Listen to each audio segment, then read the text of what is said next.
السلام علیکم ورحمۃ اللہ وبرکاتہ۔ آج میں فضائل نماز میں سے نماز کے بارے میں آپ لوگوں سے کچھ جو ہے سو تعلیم کر رہی ہوں۔ میں انشاءاللہ تعالی اللہ سے امید ہے کہ اللہ پاک ہمیں سمجھنے کی، عمل کی توفیق عطا فرمائے۔ بسم اللہ الرحمن الرحیم۔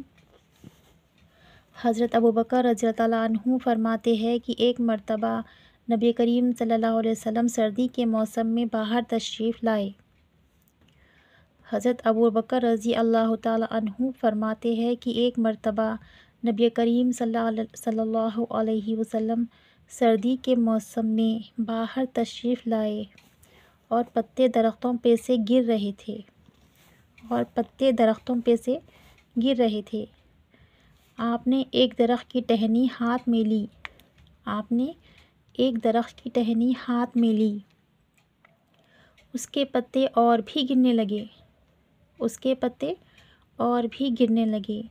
آپ نے فرمایا، اے ابوبکر، مسلمان بندہ جب اخلاص سے اللہ کے لیے نماز پڑھتا ہے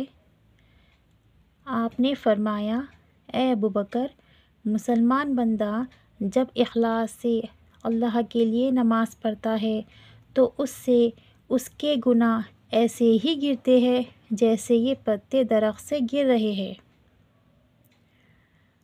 آپ نے فرمایا، اے ابوبکر، مسلمان بندہ جب اخلاص سے اللہ کے لیے نماز پڑھتا ہے تو اس سے اس کے گناہ ایسے ہی گرتے ہیں جیسے یہ پتے درخت سے گر رہے ہیں۔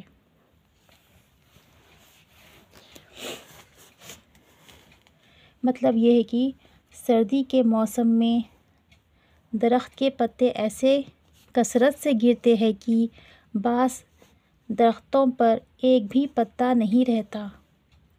نبی اکرم صلی اللہ علیہ وسلم کا پاک ارشاد ہے کہ اخلاص سے نماز پڑھنے کا اثر بھی یہی ہے کہ اس کے سارے گناہ معاف ہو جاتے ہیں۔ اچھے سے نماز پڑھنے کا فائدہ بھی یہ ہے کہ اس کے سارے گناہ معاف ہو جاتے ہیں۔ اور ایک بھی گناہ اس کا نہیں رہتا۔ مگر ایک بات قابل لحاظ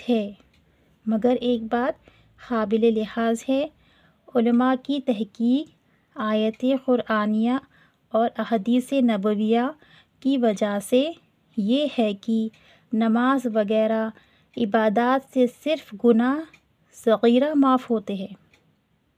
نماز وغیرہ مطلب علماء کی تحقیق اور احادیثوں سے اور احادیث نبویہ کی وجہ سے یہ ہے کہ نماز وغیرہ عبادات سے صرف گناہ صغیرہ معاف ہوتے ہیں، کبیرہ گناہ وغیرہ توبہ کے معاف نہیں ہوتے۔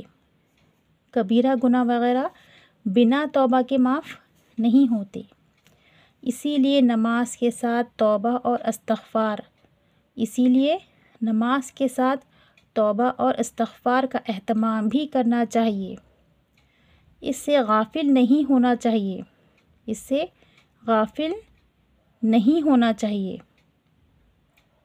البتہ حق تعالی شانہ اپنے فضل سے کسی کے کبیرہ گناہ بھی معاف فرما دے تو دوسری بات ہے۔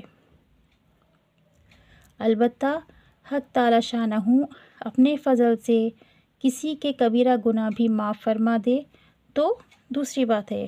اللہ اپنی مرضی سے اگر ہمارے گناہ معاف کر دے تو الگ بات ہے۔